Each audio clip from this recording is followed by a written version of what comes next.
अहिले हामीहरू चाहिँ 7 दिन 8 दिनको फुड एक्सपेक्टेसन देखिसकेर अब हामीहरू फेरि पनि वाटर एक्सपेक्टेसनमा छौँ अनि सबैजना हामीहरू चाहिँ अहिले यस बोटबाट आएको थियौँ र यो बोटबाट आएपछि चाहिँ हाम्रो जति पनि सरसामानहरू चाहिँ हामीले उतार्नुपर्ने हुन्छ अनि हामी पियरमा 2 जना पियरमा चाहिँ एउटा ब्यागमा चाहिँ हाम्रो जति पनि पानीमा काम लाग्ने कुराहरू चाहिँ हामीले बोक्नुपर्ने हुन्छ र त्यो हामीले ओके गुरुबाला ठिक छ मेरो गुरुबाला पनि एकदम धन्यवाद तर हामीले यो ह्याटहरू लगाइराखेको छौँ ह्याट किन लगाएको छौँ भन्दाखेरि घाममा छेक्नको लागि किनभने हाम्रो कलिलो छाला हाम्रो गुरुबाको डर छ भनेर यो चाहिँ यहाँ अस्ट्रेलियाको मान्छेले हामीलाई दिएको यो ह्याट हो तर देख्दाखेरि चाहिँ गाई गोरु चराउनु हिँडे जस्तो देखिन्छ यो ह्याट लगाएर हिँड्नलाई तर घामको चाहिँ निकै नै काम गरेको छ हाम्रो स्वर पनि खलात खुलुत्तै गइसकेको छ कराउँदा है अब हाम्रो त्यो अब फुड एक्सपेक्टेसन सकिसकेपछि अब हाम्रो नदी नाला खोला कुना काप्चा हुँदै हामीहरू खण्डरा हुँदै यो बाटो हुँदै हामी जान्छौँ जम्मा धेर पनि होइन 54 किलोमिटर चाहिँ हामीले हिँड्नुपर्ने हुन्छ अथवा त्यो नदीलाई हामीले पार गर्नुपर्ने हुन्छ होइन त गुरुबा यस आमा फेरि गुरुबाको जोस बाबा कुरा नगरौँ उहाँको जोस त फेरि 16-17 वर्षको उमेरको ठिट्टाको पनि छैन होला के कसो गुरुबा यस अफ कोर्स म्यान र गुरुबा एकदमै उहाँ चाहिँ एकदमै कडा हुनुहुन्छ बोलेको वचन चाहिँ एकदम पुरा गर्नुहुन्छ अहिले मलाई यहाँनिर गुरुबा मेरो खुट्टा दुखिरहेको छ मलाई बोक्नुहोस् भनौँ भने गुरुबाले ए पर्दैन गुरुबा उहाँले त अघि फेरि यस्तो कुराहरूमा चाहिँ झ्यापझोप सकियो है अब हामीहरू जाँदैछौँ बाँकी भिडियो फेरि हामी तपाईँहरूलाई देखाउने नै छौँ नेक्स्ट पार्टमा जुन हामीहरू काइकिङमा गर्दै जानेछौँ त्यहाँनिर थाहा छैन कतिचोटि हामी पल्टिने हौँ कतिचोटि भिजिने हौँ तर पनि समस्या छैन काइकिङको च्याम्पियन गुरुबा च्याम्पियन इन्स्ट्रक्टर ए बाबा उहाँले त धेरै कुराहरूको एक्सपिरियन्स लिइसक्नु भएको छ है जो म पनि एकदमै प्राउड फिल गर्छु गुरुबासँग काम गर्नु पाउँदाखेरि तर गुरुबा फाल्टो डिपार्टमेन्टको हो म पनि फाल्टो डिपार्टमेन्टको तर एउटा दैव संयोग हामीहरू चाहिँ रकमा यसरी भेट भयो आज हाम्रो जोडी मिलाइदियो कसले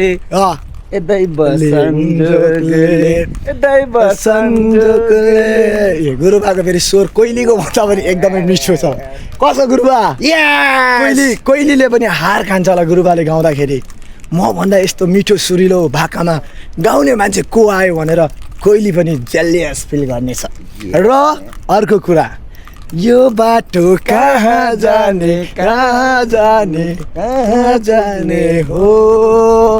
पिरतीको गाउँमा जाने हो मलाई चाहिँ यो गीत आउँदैन तर गुरुबा चाहिँ एकदम प्रफिट हुनुहुन्छ जाऊ म पनि जान्छु यो बाटो फेरि हेडिङ मात्रै नआउँछ है गुरुबा मलाई चाहिँ फेरि टाउको आउँछ फेत र पुच्छर चाहिँ फेत र पुच्छर होइन फेत र जिउ चाहिँ अलिक आउँदैन तर हेड चाहिँ मलाई एकदम टाउको चाहिँ आउँछ है लडेको छ बाँकी पार्ट हाम्रो अर्को भिडियोमा हुनेछ तर गुरुबा भाइसँग बस्छ भने म अर्को हाम्रो आफ्नै बढी छुट्याइदिएको हुन्छ त्यसमा बस्नेछु तर पनि गुरुबासँग चाहिँ म एकदमै एट्याचमा रहिरहनेछु किनभने गुरुबाको जोस 16 वर्षको ठिटाको भन्दा गुरुबा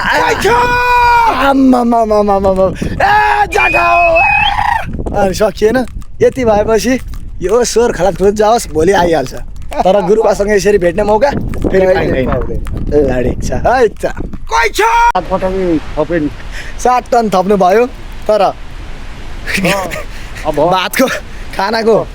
साइज चाहिँ 1 गाँसको थियो जेठा बाजेसँग चाहिँ इन्टरभ्यू हुन्छ ल इन्टरभ्यू हुन्छ गुरुबाले यहाँ दिनुहुन्छ ओके जेठा दाइ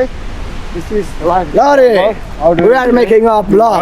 so say something about you keep walking so that we can get going going alright say something down there say something today we are doing kayaking yes we are canoeing we're going to be zigzagging up the Ord River okay Enjoy. हामी ड्यामसम्म आइसकेको छौँ हामी देख्न सक्छौँ यो ड्याममा छिरेपछि चाहिँ मान्छे lime हुन्छ कस्तो अरे गुरुबा मान्छे चाहिँ ल्याम हुन्छ तर हामी चाहिँ हामी हुँदैनौँ ल्याम विदाउट सेफ्टी किनभने हामी जाँदैछौँ। जाँदैछौँ अब यहाँबाट 3 दिन गएपछि गुरुबाले पनि माछा होइन मछली कसरी गुरुबा मछली होइन अरे बोल भएन मछली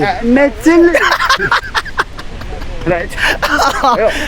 मछली अलिकति फ्लिक्समा स्वर सुकिरहेछ गुरुबा हामी उता गएपछि पनि अब हामी मछली खानेछौँ मछली गुरुबा कस्तो अरे होइन फेरि गुरुबा मछली भन्नु न ल ठिक छ हामी मछली खानु जाँदैछौँ हामीसँग जोडिनु भएको छ 95 गुरुजी आउँदाखेरि यस्तो गोरो हुनुहुन्थ्यो कि जो अमृत गुरुजी 95 गुरुजी सेम गोरो हुनुहुन्थ्यो तर अहिले घामको कारणले गर्दा अस्ट्रेलियाको घाम त्यस्तो रहेछ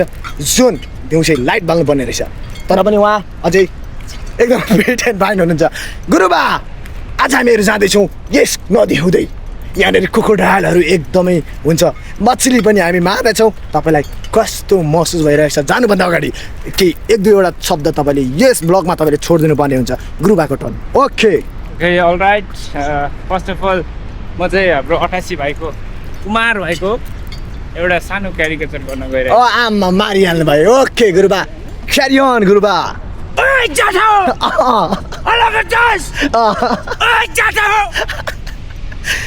यो पार्ट चाहिँ एकदमै फनी अनि कहिले बिर्सिन नसक्ने हजुर गुरुबा ल अब हामीहरू फेरि रेस्टको टाइम आइसकेको छौँ हामी पिसी साहबसँग छौँ विच इज मेरो आरटिसीको एसी गुरुजी पनि हुनुहुन्छ एसी गुरुजी तपाईँलाई कस्तो महसुस भइरहेको छ हाम्रो अरे सक्सेसफुल्ली सबैजनाले कम्प्लिट गरेको छ अब सबभन्दा एचिभमेन्ट यही लागिरहेछ आज हामीहरू चाहिँ डे 2 मा रहेको छौँ वाटर एक्सपेक्टेसन यहाँनिर चाहिँ एकदमै गोहीहरू पनि पाउँछ भनेर चाहिँ हाम्रो फेसिलिटेटरले भनिसक्नु भएको छ सोले गर्दाखेरि पछाडि हुनुहुन्छ मेरो बडीलाई अहिले म देखाउने छु किनभने यो ब्याक क्यामेरा भएको छैन अहिले यहाँनिर लोरी हुनुहुन्छ हाम्रो फेसिलिटेटर त्यहाँनिर कान्छा हुनुहुन्छ भने अगाडिपट्टि हाम्रो सेक्सन रहेको छ एकदमै उहाँहरू मजबुत तरिकाले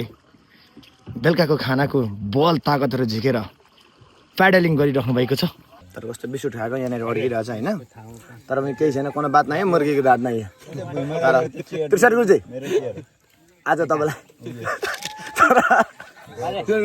त्रिसर गुरुजीको अरू चाहिँ यस्तै हो चस्मा लगाए चाहिँ साथी मुभीको अर्जुनको यो चाहिँ मैले यस्तो नै लाग्यो किन भन्दा यसलाई सुल्टो गरेर लाग्यो नि त छिर्दैन तर त्रिसर गुरुजीको यो चस्मा लगाइ हेर्दाखेरि साथी मुभीको अर्जुनको जस्तो छ तर पिलो अलिअलि नाकमा आए पनि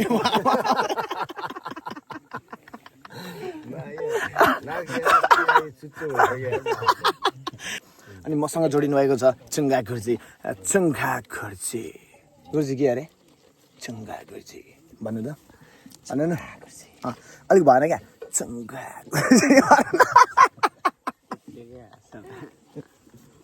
चुङ्गा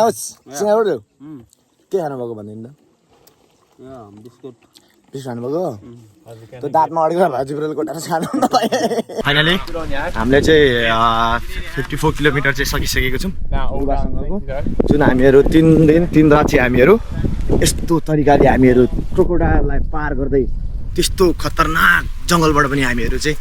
फुत्केर आइसकेको छौँ हो कि होइन गुरुबा हो या त्यसमा पनि हाम्रो कुमार भाइ